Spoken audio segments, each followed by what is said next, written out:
अक्षरा और बाकी लोग टेबल पे नाश्ता कर रहे होते हैं सुबह। तभी वहाँ पे नैतिक की आवाज़ आती है और वो कहता है कि माँ मेरा बटन टूट गया है, लगाने के लिए आ जाओ।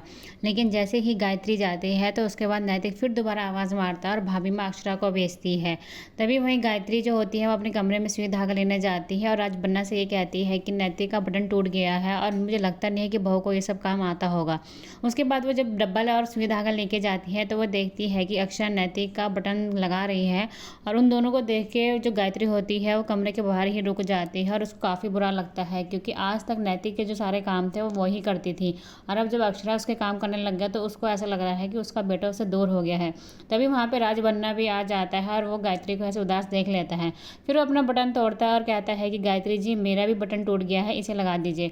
उसके बाद गायत्री कमरे में आके राजबन्ना का बटन लगाती है और रोती भी है और उसको बुरा लगता है और वो बताती है राजबन्ना को कि अक्षरा मेरी ही पसंद है और मैं चाहती थी कि वो दोनों एक साथ खुश रहे हैं, लेकिन आज मुझे ऐसा लग रहा है कि नैतिक के सारे काम मैं ही करती थी तो मुझे काफ़ी बुरा लग रहा है। पता नहीं मुझे ऐसा क्यों लग रहा है, लेकिन मुझे ऐसा लगना नहीं चाहिए था। उसके बाद नैतिक जो होता है वो एक और बटन तोड़ता है और अक्षरा पहले तो मना कर देती है, फिर अक्षरा नैतिक के कहने पे बटन दोबारा लगा देती है।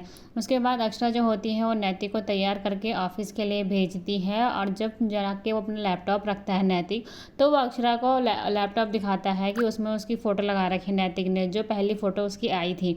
ये देख के अक्षरा को काफ़ी खुशी होती है। उसके बाद सभी लोग नाश्ता करने के लिए टेबल पर आते हैं, जिसमें कि नैतिक जो होता है उसका बिल्कुल मन नहीं होता है अक्षरा को छोड़ के जाने का और सब लोग फिर नाश्ता करते हैं। जब नैतिक ऑफिस चला जाता है तो फिर गायत्री को तब भी बुरा लगता है कि नैतिक जो है वो उससे दूर हो रहा है और अक्षरा के करीब जा रहा है, लेकिन वो कुछ नहीं कहती है। उसके बाद अक्षरा जो होती है वो गायत्री से पूछती है कि माँ आप अभी भी नाराज़ हैं अंगूठी वाली बात को लेकर। लेकिन गायत्री कहती है कि नहीं मैं नाराज़ नहीं हूँ और अगर तुम बार बार पूछोगी तो मैं सच में नाराज़ हो जाऊँगी। अक्षरा काम करने के लिए पूछती है, लेकिन गायत्री कहती है कि तुम्हारी अभी अभी शादी हुई है तो तुम्हें आराम करना चाहिए। वहीं दूसरी तरफ राशि जो होती है वो घर में अकेली होती है तो खाना भी नहीं खाती। धनिया खाना लेकर आती है तो वो कहती है कि आज पता नहीं खाना खाने का मन नहीं है। उसके बाद धनिया जो होती है वो भी छोड़ के चली जाती है और वो ये कह के जाती है कि उसे शाम की सब्जी के लिए सब्जी लेने के लिए जाना है। उसके बाद राशि जो होती है वो और भी ज़्यादा अकेली हो जाती है। वहीं दूसरी तरफ अक्षरा जो होती है वह अपने कमरे में अपनी मैगज़ीन पढ़ रही होती है। तभी वहाँ पे रश्मि नंदिनी आ जाते हैं और वो कहते हैं कि भाभी आप क्या कर रही हो। अक्षरा बताती है कि वो बोर हो रही है, एक मैगज़ीन को उसने 5 बार पढ़ लिया है जिसकी वजह से वो बोर हो रही है और कोई भी काम जो है उसे कोई करने ही नहीं दे रहा है। भाभी माँ और माँ ही सारा